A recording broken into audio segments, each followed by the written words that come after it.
எல்லாருக்கும் வணக்கம் மக்களே. எல்லாரும் எப்படி இருக்கீங்க? எல்லாரும் நல்லா இருப்பீங்கன்னு நம்புறேன். நாம இந்த காணொளியில என்ன பார்க்க போறோம் அப்படின்னு பார்த்தீங்க அப்படின்னா, 2026 சட்டப்பேரவை தேர்தல் தமிழ்நாட்டில நல்லபடியா நடந்து முடிஞ்சிருக்கு. ஸோ இந்த எலக்ஷன்ல வந்து தமிழக வெற்றிக் கழகம் வந்து ஒரு 108 தொகுதிகள பெற்றிருந்தாங்க. ஸோ பெரும்பான்மை வந்து ஒரு 10 தொகுதி, 20 12 தொகுதிகள்ல வந்து காணாம போயிடுச்சு. ஸோ இருந்தாலும் கூட்டணி கட்சிகளோட உதவியால இப்ப வந்து அவிங்க ஒரு நல்ல ஆட்சி அமைச்சிருக்காங்க அப்படிங்கிறது நம்மளுக்கு பார்த்த உடனே தெரியுது. அந்த வகையில நம்ம இன்னைக்கு வந்து ஒரு முழு நேர தொகுதியா பார்க்க போறோம். அதாவது கடலூர் மாவட்டத்தில் இருக்க தொகுதிகள் பார்க்க போறோம். வாங்க நிகழ்ச்சிக்கு போலாம். அதுக்கு முன்னாடி நம்ம சேனலை சப்ஸ்கிரைப் பண்ணிக்கோங்க மக்களே. சப்ஸ்கிரைப் பண்ணி நோட்டிஃபிகேஷன் ஆன் பண்ணி வச்சுக்கோங்க. நாம இந்த தொகுதியில கடலூர் மாவட்ட தொகுதிகள் பார்க்க போறோம். அதுல கடலூர் தேர்தல் முடிவு விவரங்கள் பார்க்கலாம். கடலூர் பொறுத்தளவுக்கு பாத்தீங்கன்னா ஆண்கள் 1,09,120 பேரும், பெண்கள் 1,13,955 பேரும், மூன்றாம் பாலினத்தினர் 74 பேரும், ஆக மொத்தம் 2,23,149 பேரும் வாக்காளர்களா பதிவு பெற்றிருக்காங்க. 2026 வாக்குப்பதிவு பொறுத்த மட்டும் பாத்தீங்க அப்படின்னா 1,89,484 வாக்குகள் பதிவாயிருக்கு. 84.90% வாக்குகள் பதிவாயிருக்கு அப்படிங்கிறது குறிப்பிடத்தக்கது. அந்த வகையில இந்த தொகுதியில தமிழக வெற்றி கழகம் தான் வெற்றி பெற்றிருக்காங்க. தமிழக வெற்றி கழகம் சார்பில் பி ராஜ்குமார் அவர் தான் போட்டிட்டு வெற்றி பெற்று அவர் தான் வந்து அமைச்சராக இருக்காரு. ஸோ அந்த அளவுக்கு பார்த்தீங்கன்னா 37.20% 70,856 வாக்குகளும் பெற்றிருக்காங்க. அடுத்து டிஎம்கே கூட்டணியில் இருந்த இந்திய நேஷனல் காங்கிரஸ் சார்பில் ஏஎஸ் சந்திரசேகர் அவர் போட்டிட்டு இருக்காரு. அவர் 29.10% 55,337 வாக்குகளும் பெற்றிருக்காங்க. அடுத்து முன்னாள் அமைச்சராக இருந்த எம்.சி. சம்பத் அவர்கள் அதிமுக சார்பில் போட்டியிட்டு 29% 55,658 வாக்குகளும் பெற்றிருக்கிறாரு. இவர் இப்ப தமிழக வெற்றி கழகம் போயிருக்காரு அப்படிங்கிறது குறிப்பிடத்தக்கது. அடுத்து நாம் தமிழர் கட்சி சார்பில் சரசு அப்படிங்கிறவங்க போட்டிட்டு இருக்காங்க. அவங்க 3% வாக்குகளும் 5,766 வாக்குகளும் பெற்றிருக்காங்க அப்படிங்கிறது குறிப்பிடத்தக்கது.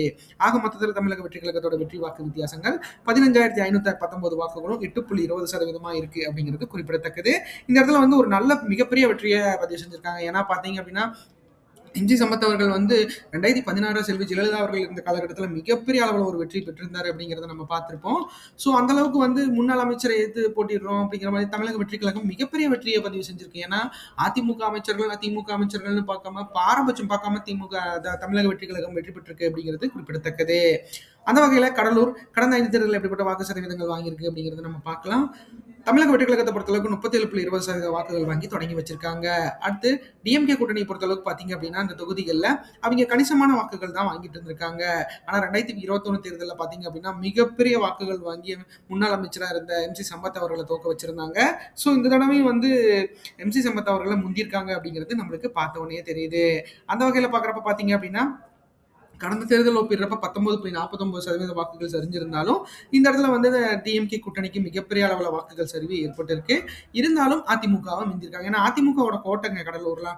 அந்த அளவுக்கு வந்து கடலூர் மிகப்பெரிய அளவுல வந்து கைக்குள்ள இருந்து செல்வி ஜெயலலிதா அவர்கள் இருந்த காலகட்டத்தில். பட் ஆனா எடப்பாடி அவர்கள் வந்ததுக்கு அப்புறம் எம்.சி. சம்பத் அவர்களுக்கு மிகப்பெரிய அளவுல வந்து ஒரு மன உளைச்சல் இருந்திருக்கும் போல. ஸோ அதனாலேயே இந்த தடவையும் வந்து அப்படியே தமிழக வெற்றி கழகத்துக்கு அவர் வந்து இடம்பெயர்ந்திருக்கிறாரு அப்படிங்கிறது பார்த்தோம். ஏன்னா உள்கட்சி பூசல் மிகப்பெரிய அளவுல வந்து இருந்திருக்கு அப்படிங்கிறது நம்மளுக்கு பார்த்தோன்னே தெரியுது. அடுத்து ஏடிஎம்கே கூட்டணி போது சொல்லவே தேவையில்லை. ஏன்னா செல்வி ஜெயலலிதா அவர்கள் இருந்த காலகட்டத்தில் 2016 64.80% வாக்குகள் கிட்டத்தட்ட பாத்தீங்க அப்படின்னா மிகப்பெரிய வாக்கு சதவீதத்தில் இந்த இடத்துல வெற்றி பெற்றிருக்காரு எம்.சி. சம்பத் அவர்கள். அதனாலதான் அவங்களுக்கு வந்து அமைச்சர் பதவி கூட கொடுத்திருப்பாங்க அப்படின்னு நினைக்கிறேன். ஸோ அந்த அளவுக்கு மிகப்பெரிய வெற்றி பெற்றவர் தான் இப்போ வந்து மிகப்பெரிய அளவுல தோல்வி சந்திச்சிட்டு இருக்காரு அப்படிங்கிறதும் தெரியுது. ஏன்னா ஒரு காலம் ஏறினா ஒரு காலம் இறங்கிதான் ஆகணும். ஸோ அந்த அளவுக்கு வந்து மிகப்பெரிய வந்து ஒரு வாக்குல டிசப்பாயின்மெண்ட் ஆயிருக்காங்க அப்படிங்கிறது தெரியுது. அந்த வகையில நாம் தமிழர் கட்சியை பொறுத்தளவுக்கு பாத்தீங்க அப்படின்னா அவங்களும் கிட்டத்தட்ட 7.19% இருந்து அப்படியே குறைஞ்சு கிட்டத்தட்ட 4.19% இருந்து அவங்க வந்து இப்போ 3% இருக்காங்க. ஸோ அவங்களும் 60% வாக்குகள் பக்கமா இழந்திருக்காங்க அப்படிங்கிறது நம்மளுக்கு தெரியுது. ஏன்னா எனக்கு தெரிஞ்சு தமிழக வெற்றி கழகம் வந்து அதிமுக திமுகவை தவிர்த்து நாம் தமிழருக்கு மிகப்பெரிய அளவுல வந்து ஏன்னா அவங்களுக்கு பர்சன்டேஜ் வைஸ் பாக்குறப்போ அவங்களுக்கு ஒரு 30%, இவங்களுக்கு ஒரு 25% அப்படிங்கிற மாதிரி தான் இறக்கிருக்காங்க. பட் ஆனா இவங்களுக்கு பாதி 50%க்கு மேல வாக்குகளை சரிச்சிருக்காங்க அப்படிங்கிறது தெரியுது. அடுத்து குறிஞ்சிப்பாடி தேர்தல் முடிவுகள் விவரங்கள் பார்த்துடலாம். குறிஞ்சிப்பாடி பொறுத்தளவுக்கு பாத்தீங்க அப்படின்னா ஆண்கள் 1,16,424 பேரும், பெண்கள் 1,26,578 பேரும், மூன்றாம் பாலினத்தினர் 37 பேரும், ஆக மொத்தம் 2,38,189 பேரும் வாக்காளர்களா பதிவு பெற்றிருக்காங்க. அதுல 2026 வாக்குப்பதிவு பொறுத்த மட்டும் பாத்தீங்க அப்படின்னா 2,13,336 வாக்குகளும் 89.60% வாக்குகள் பதிவாயிருக்கு அப்படிங்கிறது குறிப்பிடத்தக்கது. அந்த வகையில இந்த இடத்துல பாத்தீங்க அப்படின்னா திமுக சார்பில் எம்.ஆர்.கே. பன்னீர்செல்வம் அவர்கள் தான் போட்டிட்டு வெற்றி பெற்றிருக்காரு. அவர் 35.80% 76,665 வாக்குகளும் பெற்றிருக்கிறாரு. அடுத்து அதிமுக சார்பில் புவனேந்திரன் அப்படிங்கிறவர் போட்டிட்டு இருக்காரு. அவர் 32.30% 69,106 வாக்குகளும் பெற்றிருக்காங்க. அடுத்து தமிழக வெற்றிக் கழகம் சார்பில் ராஜ்குமார் அப்படிங்கிறவர் போட்டிட்டு இருக்காரு. அவர் 24.80% 53,110 வாக்குகளும் பெற்றிருக்காங்க அப்படிங்கிறது குறிப்பிடத்தக்கது. அடுத்து நாம் தமிழர் கட்சி சார்பில் கவிதா அப்படிங்கிறவங்க போட்டிட்டு இருக்காங்க. அவங்க 3.3% 7,113 வாக்குகளும் பெற்றிருக்காங்க அப்படிங்கிறது குறிப்பிடத்தக்கது. ஆக மொத்தத்தில் திமுகவோட வெற்றி வாக்கு வித்தியாசங்கள் 7,589 வாக்குகளும் 3.6% இருக்கு அப்படிங்கிறது நம்மளுக்கு பார்த்த உடனே தெரியுது. அந்த வகையில குறிஞ்சிப்பாடி கடந்த 5 தேர்தலில் எப்படிப்பட்ட வாக்கு சதவீதங்களை வாங்கியிருக்கு அப்படிங்கிறத நம்ம பார்க்கலாம். குறிஞ்சிப்பாடியை பொறுத்தளவுக்கு பார்த்தீங்க அப்படின்னா டிஎம்கே கூட்டணியை பொறுத்தளவுக்கு இந்த தொகுதிகளில் எம்ஆர்கே பன்னீர்செல்வம் அவர்கள் மிகப்பெரிய அளவில் வந்து அமைச்சராக இருந்திருக்காரு. அவர் தான் வேளாண்மை துறை அமைச்சராக இருந்தார். ஸோ இந்த தொகுதியை மிகப்பெரிய அளவில் தன் கைக்குள்ள வச்சிருக்காரு. ஸோ அப்படிதான் வெற்றி பெற்றுட்டே இருந்திருக்காரு. இந்த தடவை ஹாட்ரிக் வெற்றி பெற்றிருக்காரு அப்படிங்கிறது நம்மளுக்கு பார்த்தோன்னே தெரியுது. ஆனால் கடந்த தேர்தல் ஒப்பிடுறப்ப பார்த்தீங்க அப்படின்னா 12% வாக்குகள் பக்கமாக இழந்திருக்காங்க. ஸோ மிகப்பெரிய அளவில் வந்து ஒரு வாக்கு சரிவு வந்து ஏடிஎம்கே டிஎம்கேக்கு மிகப்பெரிய அளவில் ஒரு சவாலா இருந்திருக்கு அப்படிங்கிறத நம்மளுக்கு பார்த்த உடனே தெரியுது. அடுத்து ஏடிஎம்கே கூட்டணி பொறுத்தளவுக்கு பார்த்தீங்க அப்படின்னா, என்னதான் அவங்களுக்கு வந்து இந்த இடத்துல வெற்றி பெறாத நிலை இருந்தாலும், ஒரு நல்ல வாக்குகள் வித்தியாசத்துல தான் தோல்வி தழுவிட்டே இருந்திருக்காங்க. பட் ஆனா இந்த தடவை பார்த்தீங்க அப்படின்னா, மிகப்பெரிய வாக்குகளை இழந்திருக்காங்க. கிட்டத்தட்ட இவங்களும் 14.90% வாக்குகளை இழந்திருக்காங்க அப்படிங்கிறது நம்மளுக்கு தெரியுது. அடுத்து டிவிகே பொறுத்தளவு பார்த்தீங்கன்னா, தனியா நின்று 24.80% வாக்குகள் வாங்கியிருக்கு. அடுத்து நாம் தமிழர் பொறுத்தளவுக்கு பார்த்தீங்க அப்படின்னா, 0.80லிருந்து 2.30 மாறியிருக்காங்க. பட் ஆனா இடையில 5%லாம் வாங்கியிருக்காங்க. ஸோ அவங்க எனக்கு தெரிஞ்சு 2024 தேர்தல் அவங்களுக்கு ஒரு நல்ல தேர்தலா இருந்திருக்கு மக்களே. ஏன்னா அவங்களோட ஹையஸ்ட் அதாவது தமிழக வெற்றிக் கழகம் வந்துருச்சு. பட் ஆனா அந்த தேர்தலில் போட்டி இல்லை அப்படிங்கிறது நம்மளுக்கே தெரியும். ஸோ அந்த அளவுக்கு வந்து தேர்தலில் போட்டியிடாதங்காட்டி மிகப்பெரிய அளவில் வாக்குகளை வந்து நாம் தமிழர் கட்சி பெற்றிருக்கு. பட் ஆனா அது எல்லாமே வந்து ஒரு காணல் நீரா இப்போ போயிருக்கு அப்படிங்கிறது தெரியுது. அடுத்து நெய்வேலி தேர்தல் முடிவுகள் பார்த்துடலாம். நெய்வேலி பொறுத்தளவுக்கு பார்த்தீங்க அப்படின்னா ஆண்கள் 93,532 பேரும், பெண்கள் 97,222 பேரும், 97,722 பேரும், மூன்றாம் பாலினத்தர்கள் 17 பேரும், ஆக மொத்தம் 1,91,271 பேரும் வாக்காளர்களா பதிவு பெற்றிருக்காங்க. 2026 வாக்குப்பதிவு பொறுத்தமட்டில் பார்த்தீங்க அப்படின்னா 1,68,012 வாக்காளர்களும் 87.80% வாக்குகள் பதிவாயிருக்கு அப்படிங்கிறது குறிப்பிடத்தக்கது. அந்த வகையில் நெய்வேலி பொறுத்தளவுக்கு இந்த இடத்துல அதிமுக தான் வெற்றி பெற்றிருக்காங்க. அதிமுக சார்பில் ஆர் ராஜேந்திரன் அப்படிங்கிறவர் போட்டிட்டு இருக்காரு. அவர் 37.80% 63,731 வாக்குகளும் பெற்றிருக்கிறாரு. அடுத்து திமுக சார்பில் சபா ராஜேந்திரன் அப்படிங்கிறவர் போட்டிட்டு இருக்காரு. அவர் 31.30% 52,769 வாக்குகளும் பெற்றிருக்காங்க. அடுத்து நாம் தமிழர் கட்சி சார்பில் கே ஆனந்த் அப்படிங்கிறவர் போட்டிட்டு இருக்காரு. அவர் 20.30% 34,291 வாக்குகளும் பெற்றிருக்காங்க. அடுத்து நாம் தமிழர் கட்சி சார்பில் வீரமணி அப்படிங்கிறவர் போட்டிட்டு இருக்காரு. அவர் 6.7% 11,381 வாக்குகளும் பெற்றிருக்காங்க. ஆக மொத்தத்தில் அதிமுக வெற்றி வாக்கு வித்தியாசங்கள் 10,962 வாக்குகளும் 6.5% இருக்கு அப்படிங்கிறது குறிப்பிடத்தக்கது. அந்த வகையில் நெய்வேலி கடந்த 5 தேர்தல்கள் எப்படிப்பட்ட வாக்கு சதவீதங்கள் வாங்கியிருக்கு அப்படிங்கிறத நம்ம பார்க்கலாம். அதிமுக கூட்டணி பொறுத்தளவுக்கு பார்த்தீங்க அப்படின்னா இந்த தொகுதியில் மிகப்பெரிய அளவில் வந்து அவங்க ஆளுமையா இருக்காங்க. 2016 கூட இந்த தொகுதியில் ஜெயிக்கல. பட் ஆனால் எடப்பாடி அவர்கள் வந்ததுக்கப்புறம் கடந்த 2 முறையும் ஜெயிச்சிருக்காங்க அப்படிங்கிறது குறிப்பிடத்தக்கது. இந்த முறை கிட்டத்தட்ட 6% வாக்குகள் வித்தியாசத்தில் வெற்றி பெற்றிருக்காங்க அப்படிங்கிறது நம்மளுக்கு பார்த்த உடனே தெரியுது. அடுத்து டிஎம்கே பொறுத்த மட்டும் பார்த்தீங்க அப்படின்னா செல்வி ஜெயலலிதா அவர்கள் இந்த காலகட்டத்திலேயே இந்த தொகுதியில் வெற்றி பெற்றிருந்திருக்காங்க. ஸோ அதுக்கப்புறம் வெற்றிங்கிறது வராமையே இருந்திருக்கு. அப்புறமேட்டு இப்போ பார்த்தீங்க அப்படின்னா கடந்த 2 முறையும் வெற்றியை தோல்வி தழுவிருக்காங்க. கடந்த தேர்தலில் போயிடுறப்ப 8% வாக்குகளை இழந்திருக்காங்க அப்படிங்கிறது நம்மளுக்கு தெரியுது. அடுத்து தமிழக வெற்றி கழகத்தை பொறுத்தளவுக்கு பார்த்தீங்க அப்படின்னா 20.30% வாக்குகள் வாங்கி தொடங்கி வச்சிருக்காங்க.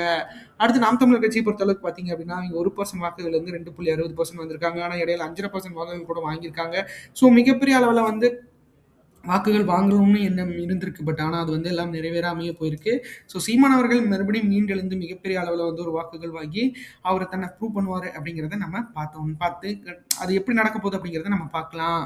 அந்த அடுத்தது பண்ருட்டி தேர்தல் முடிவுகள் பார்த்துடலாம். பண்ருட்டி பொறுத்தளவுக்கு பார்த்தீங்க அப்படின்னா ஆண்கள் 1,18,224 பேரும், பெண்கள் 1,23,489 பேரும், மூன்றாம் பாலினத்தர்கள் 54 பேரும், ஆக மொத்தம் 2,46,767 பேரும் வாக்காளர்களா பதிவு பெற்றிருக்காங்க. 2026 வாக்குப்பதிவு பொறுத்த மட்டும் பார்த்தீங்க அப்படின்னா 2,09,860 வாக்குகளும் 86.80% வாக்குகள் பதிவாயிருக்கு அப்படிங்கிறது குறிப்பிடத்தக்கது. அந்த வகையில் இந்த தொகுதியில் அதிமுக தான் வெற்றி பெற்றிருக்காங்க. அதிமுக சார்பில் கே மோகன் அப்படிங்கிறவர் போட்டிட்டு இருக்காரு. அவர் வெற்றி பெற்றிருக்காரு. அவர் 37.20% 78,398 வாக்குகளும் பெற்றிருக்கிறாரு.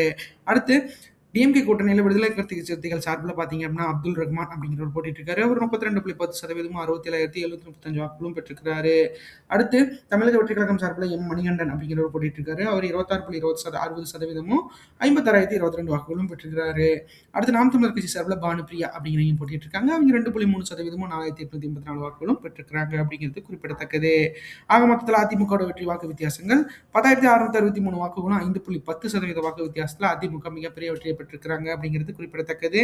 ஏன்னா இந்த தொகுதி பார்த்தீங்க அப்படின்னா அவங்களோட மிகப்பெரிய அளவில் வந்து ஒரு ஆளுமை மிக்க தொகுதியாக இருந்திருக்கு. எடப்பாடி அவர்கள் வந்ததுக்கப்புறம் 2021 கைவிட்டு போயிருந்தாலும் மீண்டும் வந்து அங்கே அதை பிடிச்சிருக்காங்க அப்படிங்கிறது நம்மளுக்கு தெரியுது.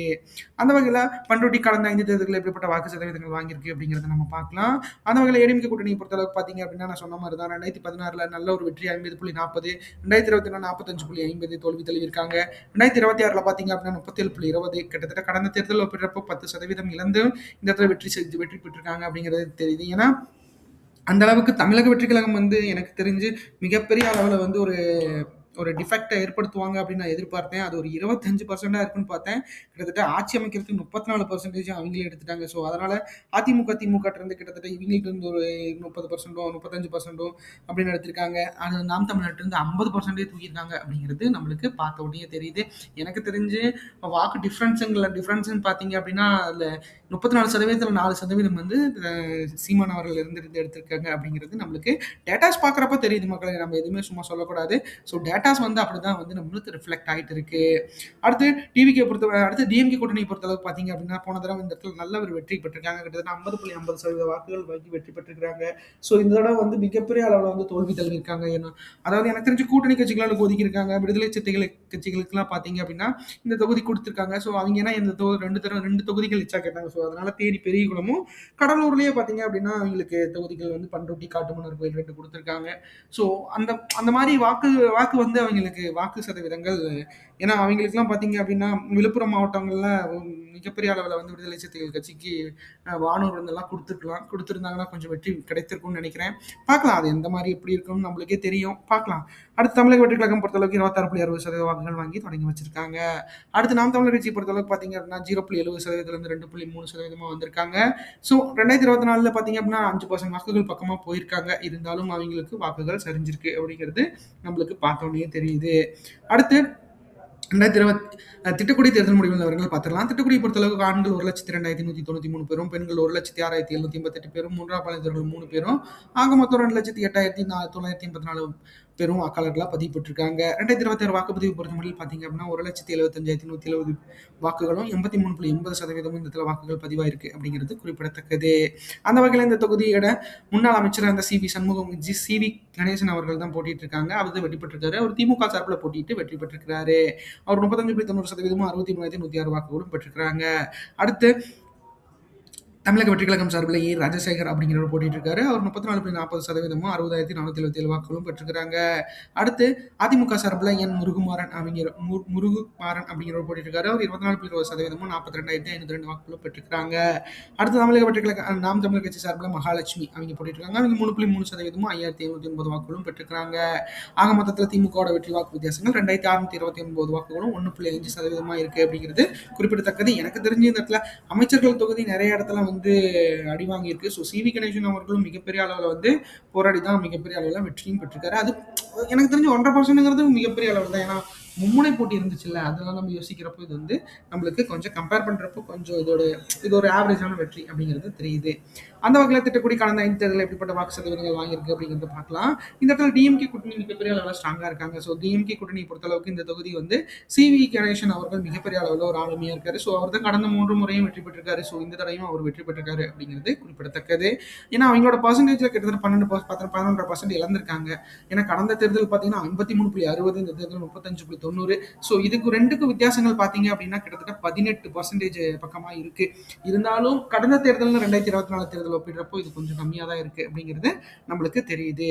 அடுத்த டிவிக்கு பொறுத்த மட்டும் பார்த்தீங்க அப்படின்னா 34.40 கிட்டத்தட்ட நெருங்கிட்டாங்க மக்களே. அதுக்கு எனக்கு தெரிஞ்சு இன்னும் 1.5% தான். எனக்கு தெரிஞ்ச அந்த 2,000 வாக்குகள் தான் அவங்க தோல்விக்கு காரணம். ஸோ அதுவும் கொஞ்சம் வந்திருந்தது அப்படின்னா அந்த இடத்துல வந்து அவங்க தட்டி தூக்கியிருப்பாங்க. அடுத்து ஏடிஎம்கே கூட்டணி பொறுத்தளவுக்கு இந்த தொகுதியில் மிகப்பெரிய அளவில் வந்து அவங்களுக்கு வெற்றி வந்து இந்த கடந்த 3 முறையும் நடைபெறல. செல்வி ஜெயலலிதா அவர்கள் இந்த காலகட்டத்தில் இந்த தொகுதியில் தோல்வி தான். ஆனால் அது ரொம்ப ஜஸ்ட் மிஸ்ஸான தோல்வி தான். ஏன்னா சிவி கணேசன் அவர்கள் மிகப்பெரிய அளவில் ஒரு ஆளுமையாக இருந்திருக்காரு அப்படிங்கிறத நம்மளால மறுக்க முடியாத உண்மையா இருக்கு.